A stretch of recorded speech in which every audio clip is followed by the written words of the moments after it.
Everyone, welcome to episode number 43 of the Fitness Devil podcast. We just had Greg Nuckols on here, so if you're not familiar with Greg, big, strong powerlifter, but one of the smartest guys in our industry. So we talked to him about what he'd like to have accomplished over the long term with his career.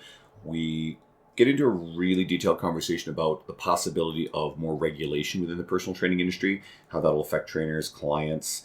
We look at athletes, the guys and girls who are very, very big and heavy, like powerlifters, strongmen, carry excess body mass, and the long-term health implications of the different directions that can go in. Greg does a really great job of explaining how communication styles on contentious issues can take different routes and how they can be more or less effective. He blasts the train smarter, not harder mantra that seems to cause more harm than good. And this one's really fun. Stick around to the end. It gets really fucking funny. Greg is great, so enjoy, please. Shut up and sit down.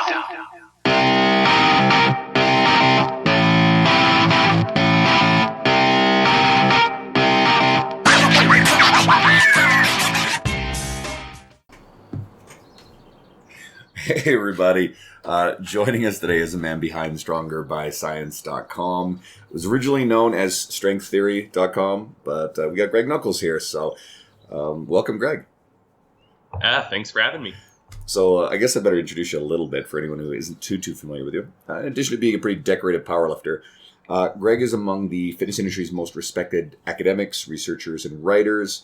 And he's also behind the popular Mass Research Review. So, again, we really appreciate you coming on. Read a lot of papers. Yeah, thanks for having me. All right, so we usually set out to bypass the origin stories. You've done a lot of podcasts. People probably know a lot about it. This stuff gets really repeated, and it gets pedantic for guys like you, and repetitive. So, you are widely respected and accomplished at a very young age in our industry. What would you like to be able to look back and say you've accomplished, let's say 30 years from now, and what changes would you like to influence within the current industry? So the answer to this question probably isn't going to go in the direction that you might expect it to. Good. So in terms of what I'd like to look back and have accomplished in 30 years, I am ethically a pretty devoted utilitarian. Like, that's just the default ethical framework I work with.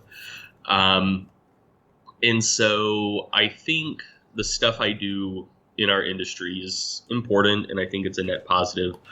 But ultimately, I think that as a utilitarian, what I should try to do is the greatest good for the greatest number. And there's globally some very low-hanging fruit as far as that goes. So like, there's still millions of people who die every year from starvation or from like nutrient deficiencies, like iron and iodine are two big ones that are really cheap and easy to replace if there's funding.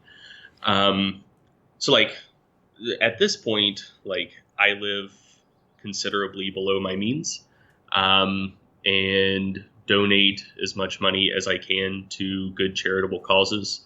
A good website, if someone's interested in giving to charities that are doing a lot of good quite efficiently, thelifeyoucansave.com is a good site to check out. So I just plan to keep doing what I'm doing, try to be a net positive within our industry, but then also be successful business-wise and be able to contribute globally to charities that are making like a considerably larger net positive impact on people's lives. Did you go out and obviously with your success, you've had the opportunity to, like, I guess, choose what to do with your money. Did you go out knowing that that was how you were going to live your life regardless of your success or not, in terms of like the net positive and donations and I guess being a philanthropist in terms of what you're saying? Well, I mean, I don't make that Bill Gates money. No. I feel like philanthropist is dramatically overstating it. Small time. Do you make Mike Isertel money is the question. No, I'm just kidding. Don't answer that. I mean, Probably not. But no, like that's just that is the ethical system that has always appealed to me the most on just an intuitive level. Yeah. And so, like, ultimately, I think that we're supposed to try to live a good life, and that's my idea of what a good life is. So yeah, I think that's generally the direction I probably would have gone regardless. So yeah. Like you found a way to fund. You found a way to donate by researching papers. Let's just put that's a pretty big like accomplishment in itself. Like you research stuff and review it, and that helps out people in whatever you're donating to, which is kind of crazy if you look at that. I guess so. Well, you gotta kill two birds with one stone. You gotta go be a researcher / donate and be a small time philanthropist that's not making Bill Gates money yet. Which could happen. Sure. All right, so let's go after at least one piece of low-hanging fruit then, because I'm going to go in the direction that we wanted to go now, and your answer was amazing. Is there actually something, though, that you would like to change more in terms of what's going on within your industry, or at least how it's affecting the end client?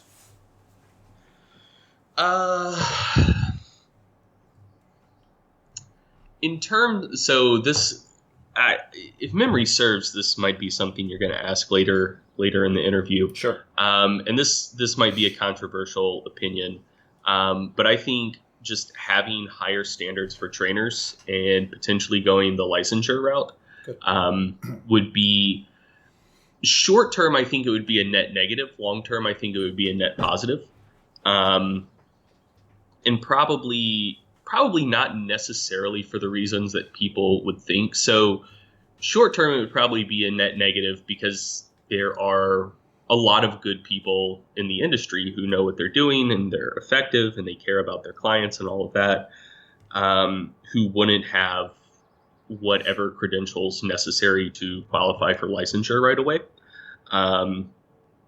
And that's generally like one of the first counterpoints that like anti-licensure people trot out. But the way I see it is, like ultimately, I think a lot of the bad that is done in our industry is less because of people who are like purposeful charlatans and more just from people who just don't know any better. And not that they don't know any better because they're dumb, but they just don't know any better because they really ultimately don't care that much. Because a lot of people, like if you ask them when they were 18 years old and like graduating high school, what do you want to do with your life? There aren't that many people who are like, yeah, I want to be a personal trainer. I think for a lot of people, it winds up kind of being a backup plan. And so they just don't care about it that much, and they kind of see it as a part-time gig and a stepping stone to something bigger and better that they actually want to do with their lives. And I think that those people kind of unintentionally are the people who wind up being most of the net negative for our industry. And so I think ultimately licensure would dissuade a lot of those people from ever entering the industry in the first place. Yeah. And ultimately, I think that it would ensure that the people who wound up getting into the industry are the people who give a shit. And it would also just tighten the job market and make it like decrease the supply of labor to some degree, which would put upward pressure on wages, which would also then incentivize more people to potentially get into the industry who otherwise wouldn't because of the current low average wages. So I think that would be, in the short term, pretty bad thing, because it would short term decrease the supply of trainers considerably. And there are a lot of people out there who need trainers. But long term, I think it would help incentivize more good people to get into the industry, weed out the people who really don't care. And I mean, hopefully this wouldn't affect people like me that much. Cause like, I live in the powerlifting world and strength sports are probably never going to be covered by insurance. But in terms of just like personal training, like that's preventative medicine. Like that's one of the best things that people could do for their health long term. But like with the current system as it is, like your insurance isn't going to reimburse you going to a personal trainer just to get fit and get healthy. But I think if there was a higher bar to entry and licensure, and the personal training profession started looking more and more like the physical therapist profession, to the point that it became like an allied health profession and could accept insurance. I think that would be a very, very large societal benefit. Do you think that one of the sort of side effects of exactly what you just described could be what already sort of exists, a cluster of coaches who are already not even certified or insured, which we see a lot of mostly in the competitive aesthetic bodybuilding bikini world? There's a lot of people that I'm aware of locally. They have some competitive background. They have no education, no certifications, and yet they are coaching, giving meal plans, often enough actually selling the steroids that go hand in hand with some of this stuff. Do you actually think that any of this stuff could keep them out? Or do you think it could inadvertently create a splitting of the industry where there's very much the unregulated side that still just goes full blast, and then a very highly regulated industry? Well, so I think it would ultimately kind of go the way of nutritionists and RDs, where if you just want to recommend macros to people or whatever, you're fine. But if you start making like specific food recommendations to treat chronic conditions or whatever, you've crossed the line. You're doing what an RD does, and if people get wind of it, you can be sued and run out of the industry. And a lot of people do try to tiptoe that line or do provide illegal services and get away with it long term. But it is at the very least some degree of a disincentive, because like, that people could go after you and shut you down. So, I mean, like, if there is a law, there will be people trying to break it. So like, I don't see it completely doing away with folks like that, but I do see it decreasing the number of people who are trying to provide services like that. I could see it kind of clearing out a lot of the entry level and, quite frankly, unqualified trainers that we often see in the industry. It would certainly raise the bar for people. Based on even this alone, my certification is a fairly basic one, despite my experience and my pursuits for further knowledge. So I would certainly need to upgrade the certification or regulation I would have if something came in like this. I'm not necessarily resistant to the idea, because I think there's a lot of inherent good, like you said. Yeah, and like the thing is, like, you care, so you'll do that. Yeah, and I think that it's like the whole how much do you actually give a fuck scale.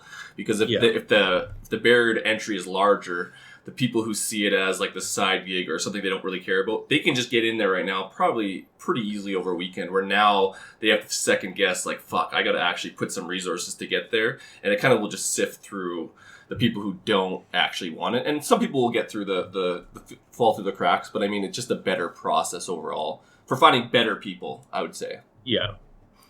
And I mean, I would be in the same boat as you, Andrew. I actually don't have any certifications whatsoever. The way I saw it is I have a degree in exercise science that has to count more than a weekend certification course. So I just never got a certification because it seemed like a waste of time and money. But if there was a particular one that was required to practice in our industry, like, of course I'd get it because I care. And if that was the bar to entry, like, I'd do what it took to clear it. What do you think the realistic nature of this happening? I think we've talked about this before, but like, do you think that it's actually going to go that route, or do you think there's too much going on that, like, money-wise, it ain't going to happen? And I'm going to tack on a question to that too, because of the nature of the regulation being the U.S. and different states and Canada. How do you think that plays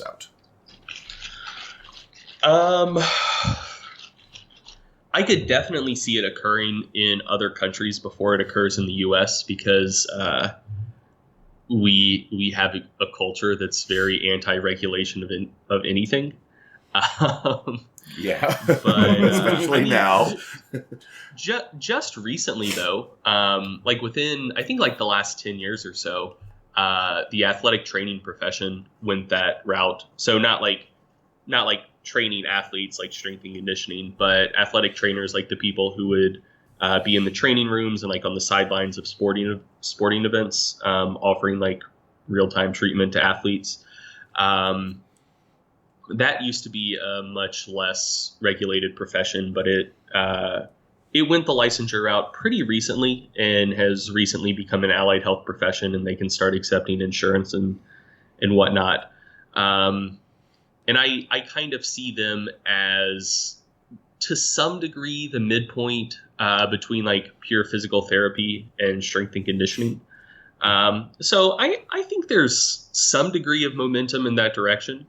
I'd be surprised if the U.S. was the first country that went that route. But like, I think that ACSM really, really is pushing for the U.S. to go that route. And right now, since there aren't any international examples or international success stories to point to, they're meeting a lot of headwinds. Just because because the U.S. generally doesn't like to be the first to try out any new regulation. But, I could see like some other countries going that route, it going pretty well, and then the ACSM being able to point to it and say like, hey, Congress, look what these other countries have done. It's working pretty well for them. So yeah, like, I don't know. I wouldn't necessarily put money on it occurring within a 5 or 10 year time frame, but I'd be pretty confident that it would occur within like a 20-year time frame, if I'm just taking a guess. Yeah, cool. So again, another one of the sort of questions surrounding this, and I'm actually glad you brought it up because like we moved this question right to the front, is then who sets the standard? What board or what designation ends up being the one calling the shots? Because I'm of the impression, at least in the U.S., that there's some jockeying for this, and some of this may be less about setting a standard and more about Dr. Oz, man, he's gonna get it. Well, certain governing bodies like organizations like NASM or ACSM being the ones who are in control, and it becomes about money. So thoughts on that? I mean, that I don't really know how much of a difference that would make, because it's already about money. Like if you look at any of the like large national bodies offering certification, like certification is already just prints money. Yeah. Because it costs vanishingly little money to develop tests and administer tests, but you're charging people, depending on the organization, between $400 and $1,000 a pop just to either read a textbook and take a test or take like a weekend course and take a test. And that's so lucrative. It's ridiculous. $100 textbook. Do what? You pay a $100 textbook, a $500 test. Cost them like what? Not very much money. So, I mean, like, of course there's money considerations. Like, there's already money considerations. I'm much less concerned about who's making money and much more concerned about the nature of the standards of practice that would be set. Because if everything is like tightened down too much, then essentially what's the point of the trainer in the first place? Like, you can just have like a database of information that you point people to. But if there's not enforced enough standards, then people can just kind of jump through whatever hoops it takes to get certified and then do literally anything they want past that point without any risk of repercussion. And at that point, you kind of just wind up with the industry as we currently have it, but just with a slightly higher barrier to entry. So I wouldn't profess to know what like the optimal balance of like openness versus regulation of practice would be, but it has to be tightened down more than it currently is, because mean, currently people can just do like literally anything they want to and don't even have to be certified in the first place. And I think that's a little bit too laissez-faire.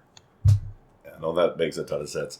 Now, ultimately, I hope what it ends up being is a better quality experience for the clients, better results, safer, people not being exposed to some of the dangerous stuff that, well, we know there's more than enough of that out there with the various scary charlatans promoting scary ideas that we're seeing. So, but I don't want to dwell on the negative so much on that one. I want to jump to powerlifting. He wants to jump. I think that you like powerlifting. I would think I that's do. a fair assessment. I'd say, we'll call it a passion. You're pretty successful at it. Let's just talk some of the strength stuff about it, and let's just touch briefly right now on excess body mass. So we'll say muscle for powerlifters or any of the strength sports. And fat too, though. And fat. What are some of the health trade-offs we see, and at what point? Well, when do you see yourself retiring? But I want to know about the excess body fat and what are the long-term effects on health?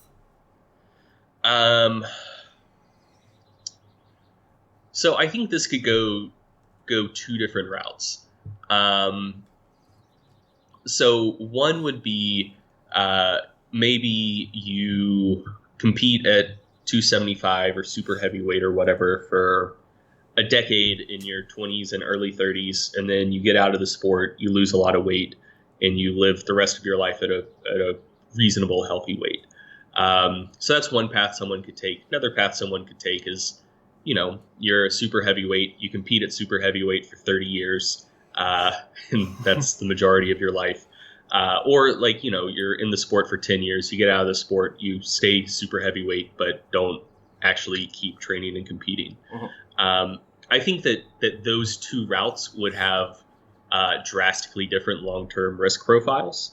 I think someone in the first category probably wouldn't be quite as well off as someone who maintained a healthy body weight their entire life, but they probably wouldn't be that much worse off ultimately. Yeah. And they may be slightly better off having been obese yet very active for a time than to have been normal weight but sedentary for the same time. Ultimately, I don't think there's enough long-term evidence on very active overweight and obese people to say for sure. But I think that ultimately kind of that route of, you compete in a heavyweight category for 10, 12 years and then lose the weight and live a more or less normal life past that point. I really don't think that would have that extreme of a long-term risk profile. The second approach of, you're gonna get big for your sport and then you never get small, either because you stay in the sport for a long time or you get out of the sport and just never lose the weight. That's obviously not a good way to do things. We see that. I feel very confident saying you're going to die earlier for doing that. And I guess there's not many long-term studies like you said, but what do you think the cutoff is for how many years you can pack that weight on? Because we see it with football players too, with longer careers, and we'll say D lineman and O lineman. But what's kind of the cutoff point where you're maybe you should fucking get out because 20 years is maybe 3 years too long or something? You know what I mean? When is the reversible parts of the health going to have diminishing returns later on if they stay longer? If I'm just going to throw an arbitrary cutoff on it, I would say probably sometime around 40 years old. Yeah.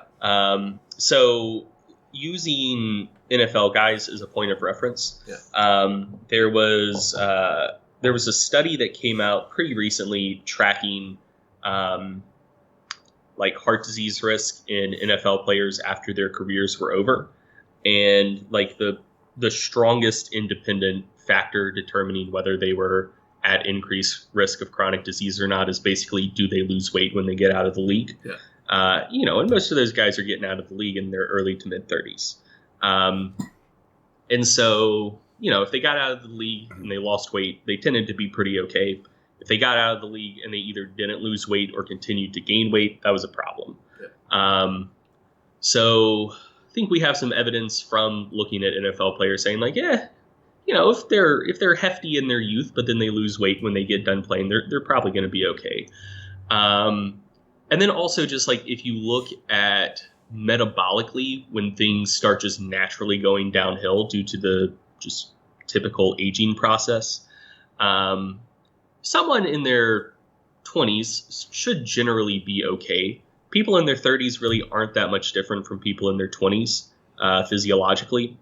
Once people start getting into their 40s, even if they've been generally healthy most of their life, like that's when rates of like type 2 diabetes really start ticking up like noticeably. So, you know, I think as long as you're done and out of the sport, and well, if you're competing in like a lower weight class or like a middleweight, you can probably be in the sport for 40 years and be fine. Yeah. But in terms of like if you're a 275, 308, super heavyweight, you know, you're probably fine doing that till you're like mid 30s or like potentially early 40s. But at that point, it's either time to get into a lower weight class or get out of the sport and lose weight. And what kind of, I guess, since we're talking about the point of weight, what's some advice you can give just from a powerlifter's perspective who knows a lot of stuff in science, just some of the long-term health, I guess, changes people could make if they want to live in that upper echelon of weight category and they're doing it anyways. What are some things they could do to mitigate some of these long-term health effects being in a sport where you're 300 pounds? Don't do it. Yeah. I mean, if someone wants to compete as a super heavyweight for 30 years, and that's just what they have their heart set on, the fact that they're continuing to resistance train is good just from the get-go. Past that, probably be a good idea to add some aerobic training in, just to keep your ticker a little happier. And I mean, past that, just like you're going to be eating a ton of calories to maintain that body weight. So try to make sure those calories are coming from generally high quality, healthy foods. I think one of kind of the sneaky risks of maintaining a body weight that high is like, let's say you have to eat 5,000 calories a day to maintain weight, which is not an atypical number. Really, no matter what you're eating, that's going to fill you up. And you're not going to want to eat vegetables or anything with fiber because that fills you up faster. So, like, I think people when they think about satiety, they tend to think about it in the context of like losing weight and a hypocaloric diet because you're trying to do everything possible to increase satiety so you don't feel as hungry and irritable all the time. But like satiety is also an issue when you're trying to maintain a really high calorie diet because like all of the generally beneficial things that you would recommend that increase satiety are things that you're really not going to want to do when you're trying to put down 4,000 or 5,000 calories a day. Yeah. But things you probably should be doing, like eating fruits and vegetables, staying well hydrated because that takes up room in your stomach as well. All of those things just naturally become more challenging when you're trying to put down more calories a day. So if you're someone who wants to eat that much and stay that big long term, diet quality is going to be, I think, more of a challenge than people realize, and it's something you're going to need to focus on. Yeah, I think I saw, I don't know if this is on T Nation, but it's like dredge put olive oil all over an extra large pizza if you're really committed to gaining weight. But like at some point, like you got to find ways to get those calories in because you're going to run into that roadblock of being satiated, and it's just like. Well, this whole conversation, I guess, applies to probably all three of us in a way. I'm the oldest of the three of us. I'm only 210 pounds. I'm good. Okay, well, I'm nearly 260, and I'm 40 years old. So yeah, basically, you're talking to him. He just put that question in for himself. Yeah, you're basically talking to me on this shit, and it's like, are you really 40? Yeah, he is. Yeah, you didn't know that, did you? And he's 260. No, I thought you were like early to mid 30s. Okay. You thought I was like in my late 20s. He's telling you, man, you gotta eat better, eat less to get the fuck out of I turned 40 in March. I know it shocks the fucking hell out of everybody. So I guess, but you know, as it goes to you, because you're a big fucking dude and a strong powerlifter, where do you see yourself in terms of your powerlifting career and kind of the trajectory you'll take through the same conversation? Man, that's a good question. So I have some numbers I want to hit, past which I think I'll be okay with not necessarily pushing too hard in the sport anymore. I want to squat 8, pull 8, bench 5, and put a 2,000 total on the platform. And once I do it, I would say at least 3 of those things, I would be okay saying like, all right, I've gotten strong enough. Those were the goals I have set for myself. Because like for me, I'm more attracted to like shiny numbers than I am competition.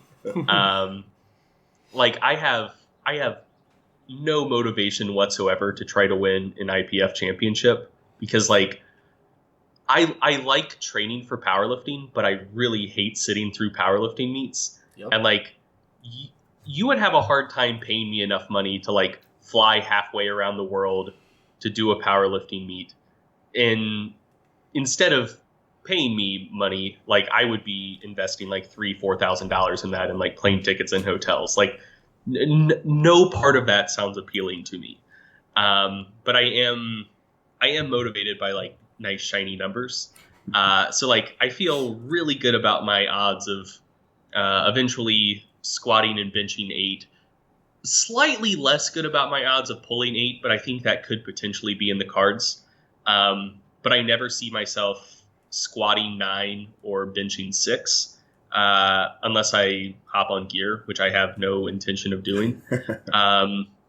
So like I think 1, I'll just kind of naturally lose some motivation, and 2, like those are just nice numbers I can take to the grave with me.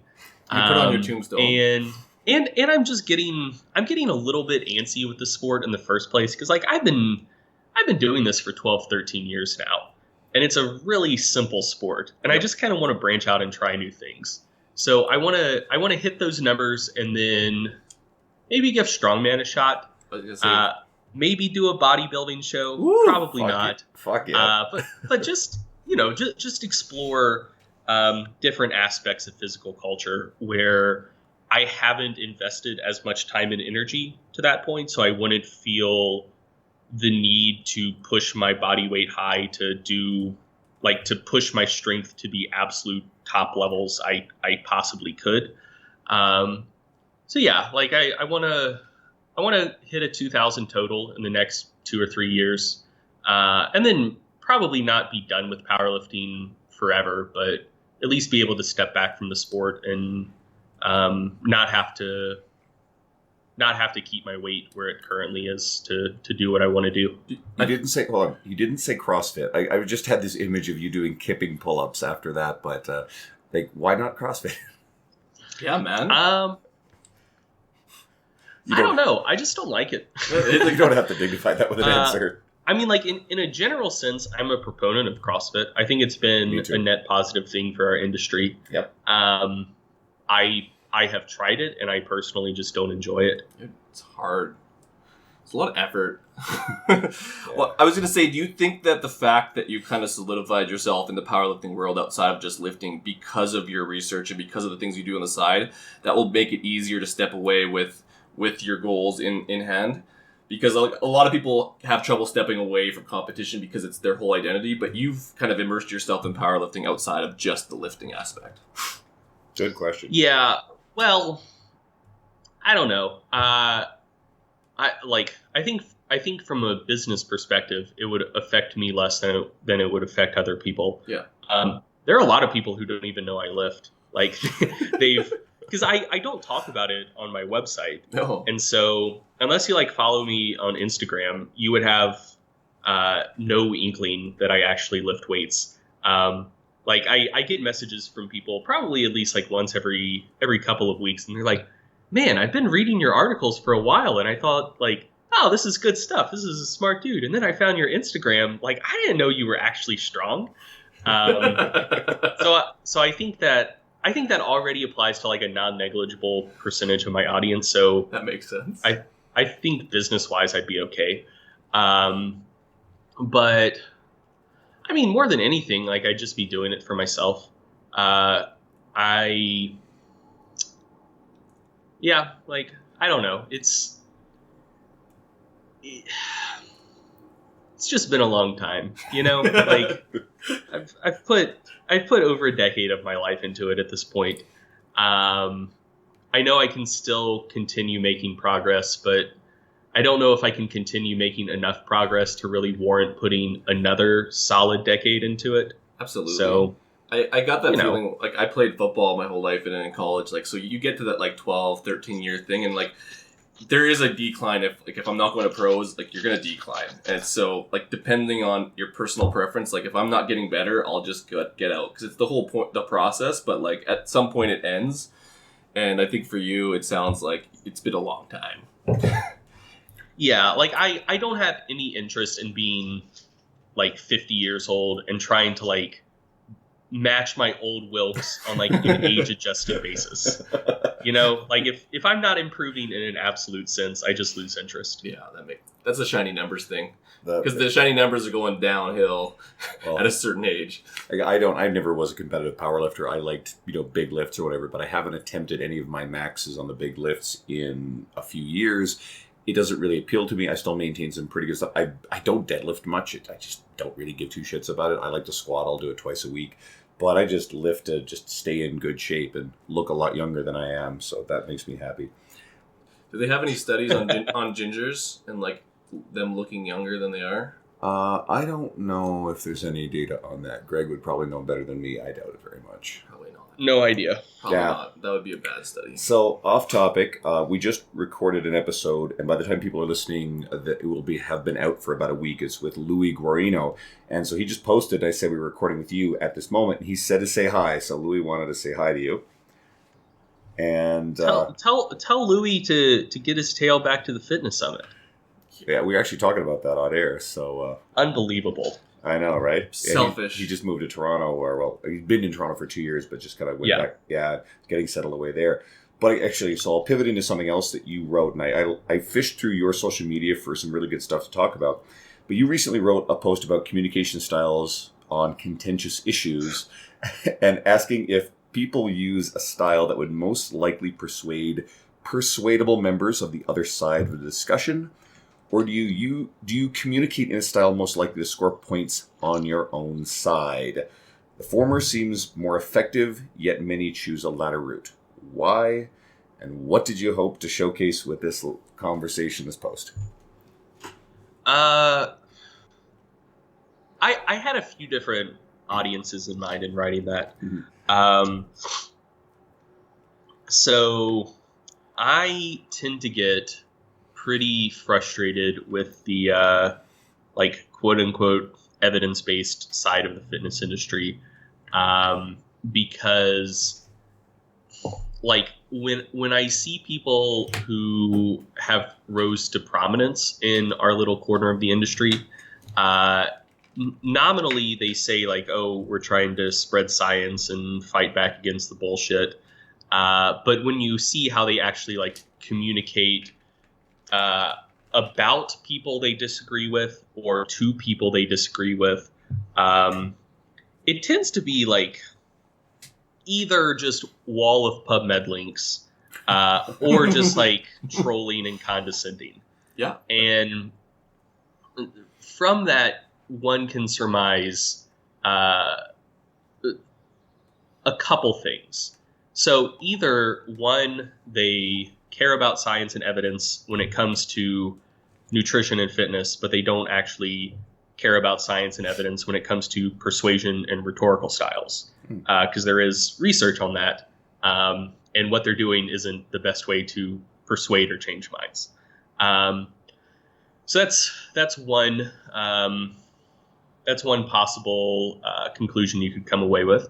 Another possible conclusion you could come away with is they just like feeling holier than thou art, mm-hmm. and don't actually care about fighting back against anti-science forces and whatnot. Like they just like feeling smarter than people and belittling them and putting them down. That's not a particularly savory conclusion, but it is one that would be commensurate with the behavior that you would see. And then a third potential conclusion is that from a business perspective, you make money on people who agree with you, not people who disagree with you. And so if you're communicating in a way that will like belittle the other side and cause them to circle the wagons and not really persuade anyone, but that really like riles up your base of support, that could potentially be a good business move.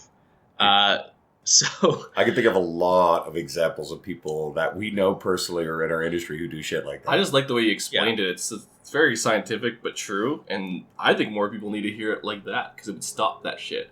Because the PubMed articles. It just frustrates me to no end because like I really can't see a potential third reason or a potential fourth reason for behaving in that fashion. It's either just like ignorance, blatant self-interest, or just you're kind of a shitty person and like to talk down on people. And like, you know, if you're going to be evidence-based about other things, if your stated goal is to try to win people over to the scientific camp, like use the strategies that are going to be more effective in doing so. And that is not talking down on people and sending them 40 PubMed links and telling them to read it themselves. Like that's not how you do it. And they're never doing it. I've seen those arguments even on Eat, Train, Progress where like guys just go crazy. I'm like, no one's reading this, and like you just look like a dick.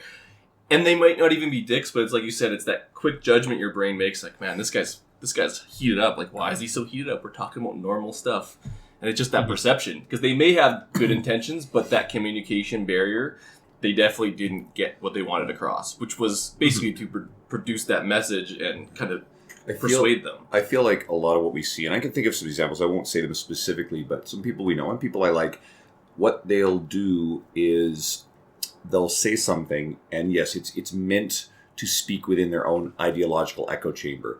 Now, I think in certainly in things like, well, politics, we won't go there, but in nutrition and a lot of other things that you can describe as ideologies, we're seeing greater divides. We're seeing people go further, in the case of politics, left and right. And a lot of the time, people who are talking loudly on these issues are completely missing the opportunity to speak to the people in the middle or the people that they could influence, like you said, persuadable members.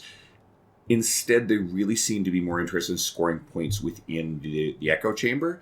And what that ultimately leads to is there is no meeting in the middle, and there's no resolution of the problems that we're seeing in forums like politics or in nutrition. And the battleground is lifting. Yeah, the battleground is the fit pros, but the end user isn't benefiting from that. So. Well, and what are some ways that, like, just because you had, like, the negatives on it, like, what are some ways that you feel is a better way to kind of get people to do the right things? Like, what are just some actionable things that people who want to persuade or want to get people more science-based, like, what are some better ways of doing it for the end user? So, the first step of anything is displaying respect. Yeah. Because people just aren't going to respond well if you set yourself up as like, I'm the authority, you're an idiot, and you know nothing, and now I'm going to lecture you about this. So there are two different ways you can go about this. One is to like ask questions to the person to like clarify what exactly they believe, reformulate what they've been saying, and then ask like, am I understanding this correctly? So that's you showing to them that you're actually taking the time to understand what they believe before you're trying to critique it. Once they say like, yes, that's an accurate representation of my position, then it helps to ingratiate yourself to them to some degree. So to say like some good things about what they believe.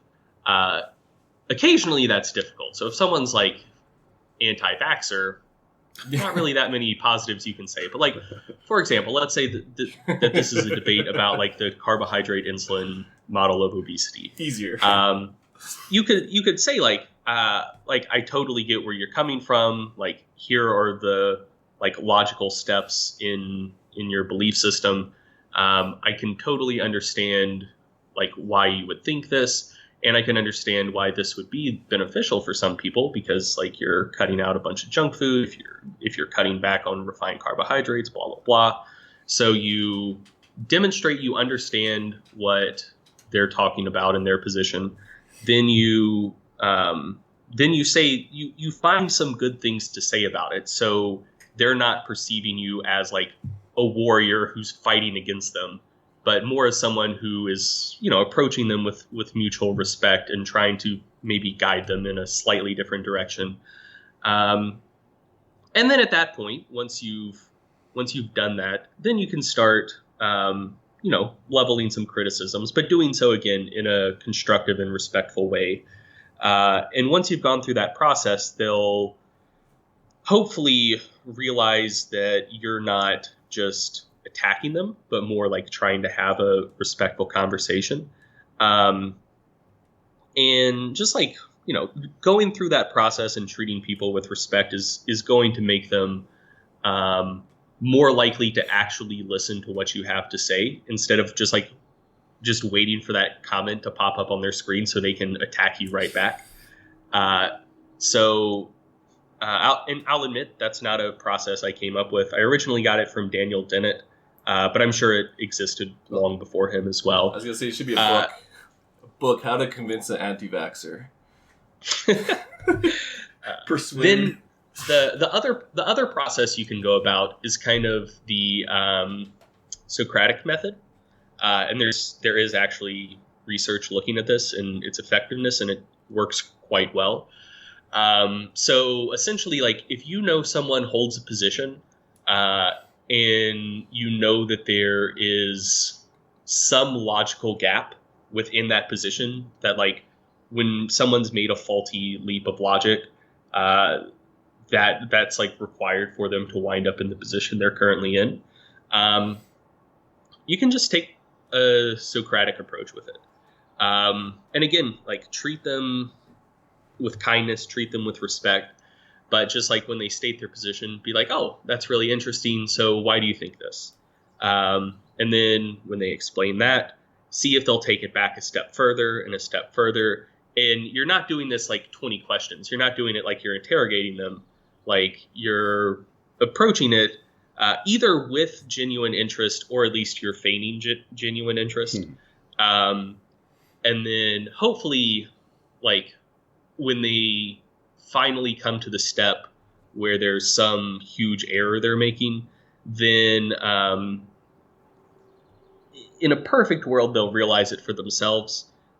In the real world, generally, when they explain whatever that step is to you, you can say, like, now I've completely understood what you were saying up to this point. You've made some really good points, but this thing you just said, I'm not completely convinced about this. Could you explain it in a little more depth? It actually seems much more plausible that, and then whatever the true explanation is. And then you can start kind of guiding them from that point. I think people kind of don't go with those two rhetorical strategies because they take a long time. You can't just like have a top level comment in a thread where you like go on a rant and drop 40 PubMed links and get a lot of likes on Facebook with this approach. So instead of just like typing one long comment and getting a lot of kudos from your people, this might be like a several hour or several day back and forth conversation with people. But it's what actually works. So yeah. That's the good fight. It's much more gratifying just to lose your shit, call someone a fucking idiot. Another book could be like, I only believe in science. And then you just literally talk about that approach, and then maybe instead of having that conversation with everyone, you can just put it out in a book, and then they can come to their own conclusions. Maybe. But I guess that's if that's the battleground. I know exactly what you're talking about, though. Like, it's almost like that instant gratification of the likes and the shares gives them the false sense that they've made their point, when we know full well that usually nothing happens. But you've made your point, but it resonated with people who already agreed with your point. Which, even if you put that in the dollars and cents, if you had a product, like, you didn't sell anything. So, bad approach. Okay. Facebook, recently. Train smarter, not harder. That was, you kind of had your take on it and how it's pretty much done a lot of harm in your eyes. Can you explain why you feel that way? And it pretty much caught fire on Facebook. Like, there was a lot of back and forths there. So, if you look at if you look at the things where there's actually really solid scientific support for various training concepts, like if you wanted to TLDR all of the science related to strength and hypertrophy, it mostly just comes down to make sure you're eating your protein and recovering effectively, but mostly just train harder. Training volume is positively associated with hypertrophy and strength adaptations. Training intensity is positively associated with strength adaptations. Training frequency is positively associated to a point with hypertrophy and strength. Like, generally, if you're training more and training harder, good things happen. And I think that a lot of people either fall into one of two traps. One of the traps is the if I do anything at all challenging, I'm going to overtrain trap. And like, if you look at the research on overtraining, the vast majority of it is in endurance sports, and I think that's for good reason. Because one, you're going to be much more likely to undereat because your training sessions are burning so many additional calories that it's easy to wind up overtraining due to undereating, just on account of like the negative calorie balance induced by like running 20 miles in a day. Yeah. You're also just expending more energy total and inducing like a larger total systemic stress on your body. And you're also always going to be in some sort of state of muscle damage and inflammation, especially not so much for cyclists, but especially for like runners, because there's eccentric stress on every footfall. Yeah. So, all of those things together, like absurdly high training volumes, often under eating, like overtraining is a legitimate risk there. It's just not nearly as likely with strength training. And just from what I've seen, the people who are in any sort of state even resembling overtraining from strength training, it's mostly not due to the training itself. It's mostly just due to like they're not sleeping, their stress is through the roof. Yeah. Mostly they're not sleeping. Yeah. And so like unless you just don't have a job and you can live in a gym and like train 5 hours a day, you're probably just not going to overtrain. It would be incredibly difficult to. And so if you kind of looked at like risk reward, the risks of training less generally is fewer gains, and that's a very predictable risk. Train less, generally going to make less progress. The benefits mitigate risk of overtraining, but that's not a very large payoff because the risk of overtraining is vanishingly small to begin with. Then on the training more, training harder side of the spectrum, the risk is overtraining, but again, that's not a big risk because assuming you don't have a lifestyle that allows you to be in the gym 5 hours a day, you're probably just not going to be able to put in enough work to overtrain in the first place. And the benefit is you get more gains. So I see people overly afraid of overtraining and training insufficiently to make gains because of that. The other group of people who I was writing that status for, and probably the larger group of people, are the people who get so caught up with all of the details and minutia of training that they forget they actually have to go to the gym and bust their ass. And like, so I get this all the time. The worst thing that ever happened to me is I realized that there were messages on Instagram. So I'm only 26, but I'm technologically more like 70. I don't know how social media works. And so I discovered that there were messages on Instagram about 4 or 5 months ago, after having an Instagram account for about 2 years. And just like, I mean, I get dumb questions everywhere, email, Facebook, but like the proportion of questions I get on Instagram that are very frustrating are much higher than on any other medium. Especially if they collected for 4 months. Do what? Especially if they collected for 4 to 5 months. I just didn't go back and read the old ones. But now that I know that Instagram messages exist, like I do look at the new ones. And like just the questions I get frustrate me to no end, because it'll be people who, like, they've been training for like a year. They're plateaued, not making any progress. And they're like, should I do DUP, or should I try velocity-based training, or should I whatever? And I'm just like, well, what does your current training routine look like? And they'll like send me a screenshot of it or whatever. And they're fucking barely training. And like, and of course they are, because they've only been lifting for a year and they've been plateaued for the last 5 months. So like, they touched a barbell and only made gains for like 7 months, and then the gains stopped. So like, of course they're not training hard. And like, you know, I'll tell them like, you can try this stuff if you want, but a better approach would just stop being a little bitch and actually try in the gym. Was that your response? Just like a copy paste? Yeah. Word for word. More or less. And so, yeah, I think all of the minutia can be beneficial and does play a role for people at particular times in their training career.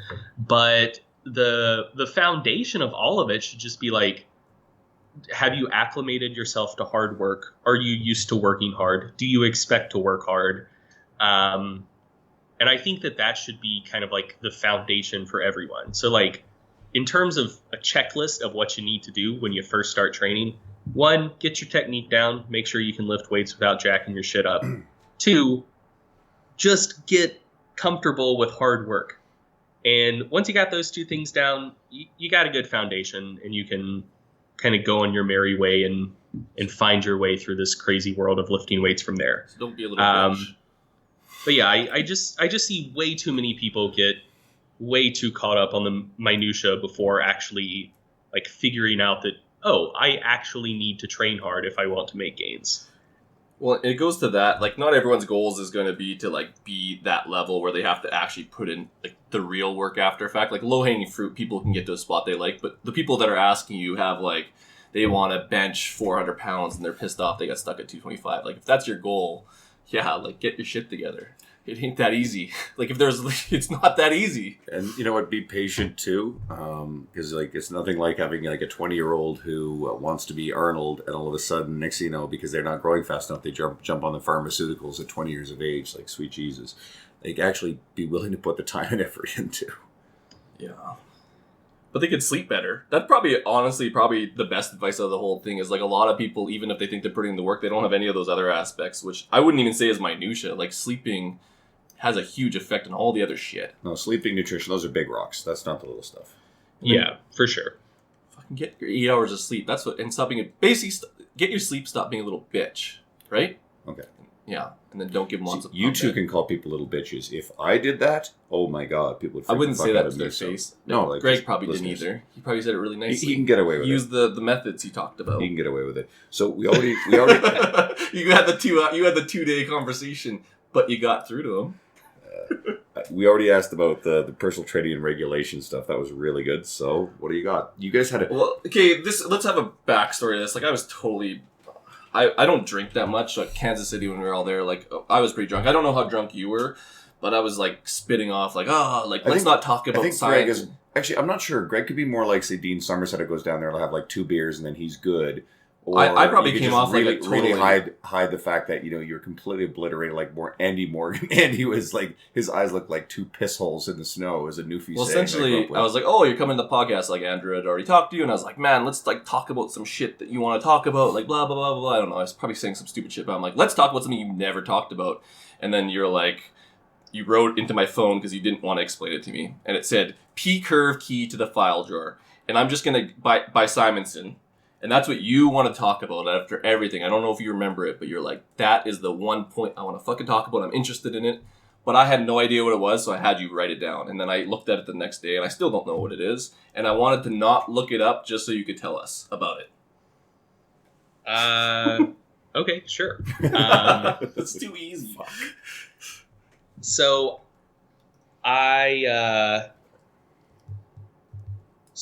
there's various levels of being into science and reading papers. Kind of first level is like you get everything you know about science from blogs. You don't even go through the step of like reading the abstracts yourself. Next step is like you do actually click the links, read the abstracts, maybe understand some of it. Next step is like you actually pull up the full papers and stumble through it and try to understand as much as you can. Do that for a while, you can read papers pretty confidently, and that's where most people stop. Yeah. And the next level past that is getting into meta science, and which is like science about science, and then realizing that a lot of things you thought were true probably aren't. So. Most science in our field uses a statistical approach called frequentist statistics, which is essentially you set what's called an alpha level, which is a p-value you're shooting for. And if you get a p-value below that threshold, you claim that the results you found are, quote, significant. And significant doesn't mean the results are true, but that's how people tend to interpret it. Like you're very confident in the results that you got. And so in our field, the typical p-value cutoff is 0.05, which people take to mean that there's only a 5% chance that you got the results by chance, and there's a 95% chance that what you found was legit. And so 95% sounds really high, and people are like, oh, p-value less than 0.05, we can trust this result, everything's great. But that's not how things work. So there's a few different ways that people could wind up with low p-values that they probably shouldn't. And there are ways that an entire body of literature can wind up with a lot of significant findings that are actually BS. Probably the best and most famous example of how prevalent that can be is there was what was called the reproducibility project in psychology, where a lot of psychologists who had strong stats backgrounds were like, I wonder how much of our field is actually just bullshit. And so one of the bedrocks of science is supposed to be replication. Like you get a significant result and the whole point of writing a detailed method section in a paper is so someone can go back and replicate your experiment perfectly. But like no one ever does that. And they were like, hey, no one ever does replications in our field. What if we took 100 important seminal papers in our field and tried to replicate these experiments exactly and just see how many of them actually replicate? And the net effect was only about a third of the experiments actually replicated. And the average effect size for the replications was basically half that of the original papers. And if you kind of took a naive approach to p-values, you would have expected 95% of them to replicate, but they didn't. So how can you find yourself in that situation? One is if you have like too much latitude in how you can analyze data. So you can, kind of chop up your data, kick out some outliers, look at particular subgroups, just do a lot of stuff and just kind of massage your data set until you wind up with a p-value less than 0.05. Jesus. That's relatively common. There's also publication bias to account for. So if you do have significant findings, your paper's probably going to get published. Yeah. If you did the exact same experiment but didn't find any p-values less than 0.05, your paper's probably not going to get published. Yeah. And so a lot of the significant results wind up in the literature, and a lot of the non-significant results end up not working their way into the literature, which can bias the results of like an entire field. And then there's a few other things, but those are probably the two biggest. So there's an approach. There are several approaches that you can use to try to quantify or at least get an idea of how much publication bias there is. But one of them you can use is called p-curves. Ooh. And so basically, if you start with the assumption that every finding in a field was just completely random, there's not actually any significant effect there, but people were just running random experiments and publishing any result they got that was significant. Yeah. If you look at the distribution of p-values you'd expect basically the same amount of p-values between 0.05 and 0.04, 0.04 and 0.03, 0.03 and 0.02, Yeah. 0.02 and 0.01, and less than 0.01. Like you just expect that to be like a flat distribution. If you expect that the findings are legit and the papers were adequately powered, you'd expect to see a lot of really, really low p-values. Like most of the experiments would have a p-value less than 0.01, and a few of them would have p-values that barely peaked below 0.05, but that would be very few of them. So you'd expect like a skewed distribution with a lot of really low p-values and very few p-values just below 0.05. And then if you have a body of research that is just rife with publication bias, you see the exact opposite thing, with very few super low p-values and a whole lot of p-values that are barely below 0.05. Yeah. And so anyway, there are other methods that are so actually when I had that conversation with you, I'd learned about p-curves and read about some times where they were applied and people found out like, oh shit, this entire body of literature is way underpowered compared to what we thought it was. Since then, I've read more about it, and basically p-curves provide basically the most optimistic defensible power that one could expect. So p-curves basically say, oh, this whole body of literature sucks way more than you thought it did. Yeah. And then a bunch of other big scary statisticians are like, well, and it actually probably sucks more than p-curves say it does too. All of which is to say everything is terrible. Most of like the meta-science folks are in psychology, which is where the reproducibility stuff all started in the first place. And there are a lot of like meta-science people in biomedicine. Most people just like, there's just pretty much no one doing this stuff in like fitness research. And so I talked to my advisor towards the end of last semester. I was like, hey, would you mind if I did an independent study next semester where I p-curved a bunch of exercise science research? All of them. And he's like, what's that? And I explained it to him, and he's like, that sounds fun. You're going to blow everything up, man. You're going to be the one who blows it all up. Yeah, we'll see. So I don't have anything super exciting to tell you guys now, but I mean, just from reading a lot of papers, I see a lot of p-values that are like 0.04, 0.05. Yeah. Very few that are like super, super low. So when I start digging into this stuff, I'm somewhat expecting it to just be a complete shit show.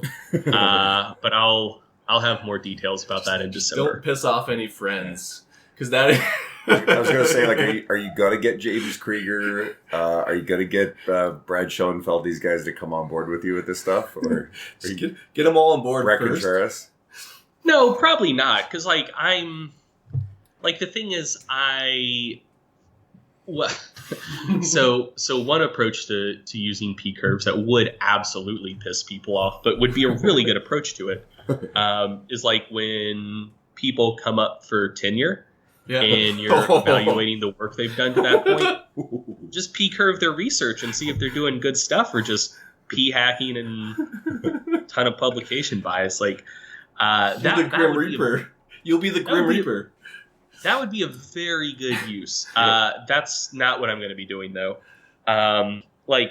More so just kind of looking to see whether things have gotten better or worse over time, whether journal impact factor influences the average power of the research being published in that journal, like kind of more basic questions like that. Yeah.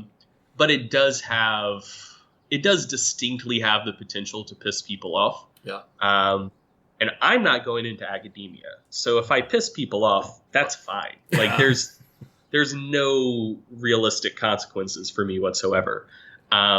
But if I did rope some people in who are in academia or planning on going into academia, and they wound up pissing people off, then there could be blowback for them. So I figure this is a project where it makes more sense just from try to be a homie perspective, to be a lone wolf and accept the blowback just solely. We're assuming that it's just going to be a shit show. Maybe it's right. You know what could inadvertently happen? If everything's great, that would be awesome. Yeah. Like that's what I hope to find. I'm pessimistic that that's what I'll find. It'd be more than psychology. That's what I hope I'll find. Psychology is probably more qualitative. So I mean, I don't know. Here's what's going to end up happening. All of the anti-science wingnuts are going to grab onto Greg's work. Oh, you're going to be that person. And they're going to use it to validate their anti-science, anti-research bias. So next thing you know, Pete Evans and David Avocado Wolf and the Snake Diet guy, I said his name, these guys are going to be waving around Greg's flag hardcore. But Greg will be rich. Greg can be the person that gets in that world to then bait and switch them. And then smash them all. Nah, Greg will be drinking his own urine and fasting for 8 days and stuff like that. I don't think any of those people are aware that science, much less meta-science, even exists. They will if it proves their narrative. We'll see. That's crazy. I when you said that, that makes awesome. So that sounds like a great thing to research. I'm interested now, just because of all the science stuff coming through. It'd be interesting to see going back. In the archives. That was kind of fascinating. I hope our audience stuck through us on that one. Yeah, our audience is like, what?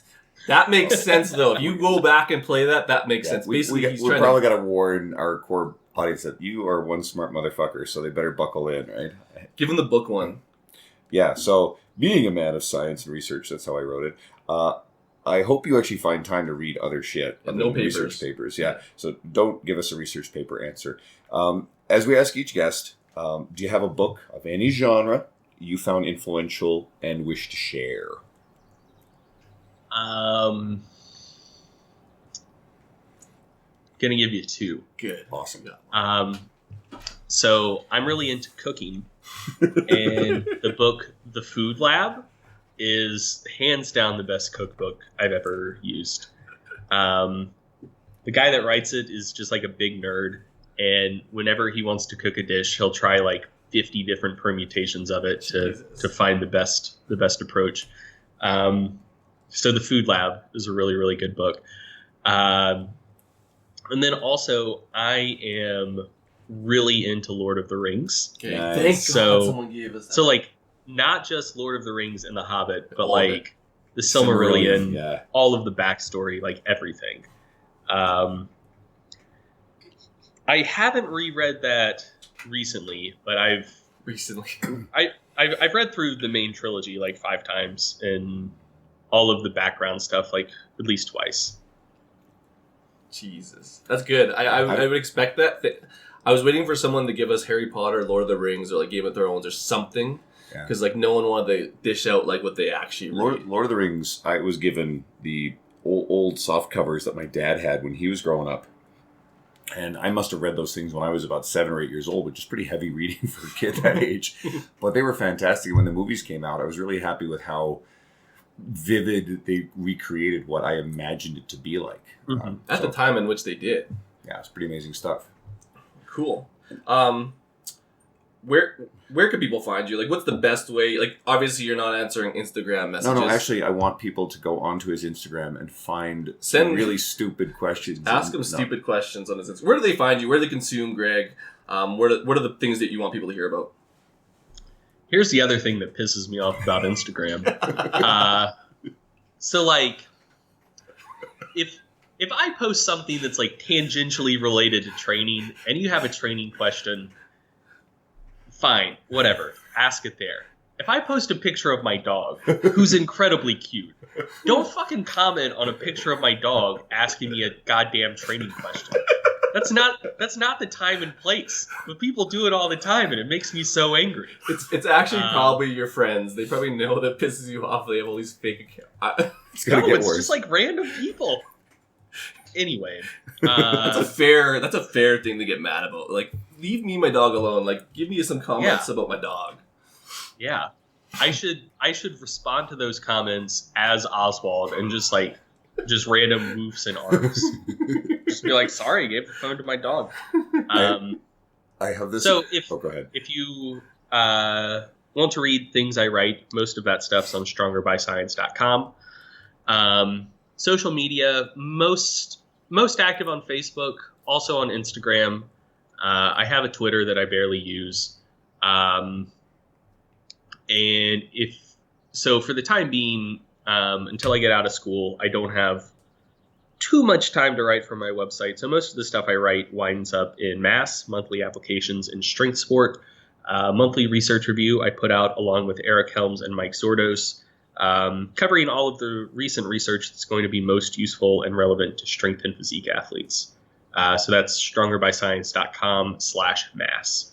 Everybody raves about what an incredibly awesome product that is. So guys, if you're really interested in getting deep into this sort of stuff, you should really take a hard look at that.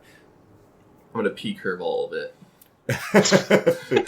I'm going to figure out how to do P-curves just so I can sift through it. And I don't know how hard it is, but like, that's very good. I like it. The cool thing is it's actually pretty simple. Is it? Okay. It basically comes down to making sure you're selecting the right tests within the paper. So, if they're looking at comparing two groups and they run an ANOVA, like, you're going to look at the interaction effect, not the main effect. So, making sure you're pulling out the right effects. And then past that, it's just a chi-squared test, like comparing distributions. Like, it's Excel and really, really straightforward. Oh, it's just a chi-squared test. Well, you could put it in Excel. Like, you could probably just go get 100 papers and put in the values and then get an algorithm. I might do it. It's actually easier than that. So the guys who developed it, they have like a web app where you can either just like put in a list of p-values or like F and T statistics, and it'll just like do it for you. Oh, that's dangerous. I don't know if I want to know the answer yet. I'll wait. I don't want to know the answers. I'll wait for you to do, and then I'll see. We'll see. Okay, shit. Enough about P-curves. Find them, and we're gonna give 5-star reviews. Yeah, we'll do that stuff. Yeah, we could use a few on iTunes. That'd be really nice, guys. I always like to say this. First of all, please go check out what Greg is doing, especially if you're interested in more like you want to get stronger, you want to follow a little bit of the research stuff, but just in general, Greg's content is amazing. He's really genuinely one of the smartest people in the industry. We feel very privileged to get you to come on here, so that is so cool. And he likes dogs, and don't comment training questions on his dog. Or do the opposite and just see what happens. If you're actually someone who found this episode, it's your first one because you know Greg or follow Greg, you might like a few of the other episodes we've done. James Krieger and Brad Dieter both did recent episodes. They're very heavily research-based guys. They're very widely respected in the industry. You might really like some of that stuff. Or you might just jump right back to our previous episode with Louis Guarino. He's really fun. It's just a blast. And if you're one of our core audience, go check out Greg. He's really cool. He's someone we believe in. So thanks for tuning in. We really appreciate it. Greg, thank you for taking the time. Yeah, thanks for having me on. Shut up and sit down.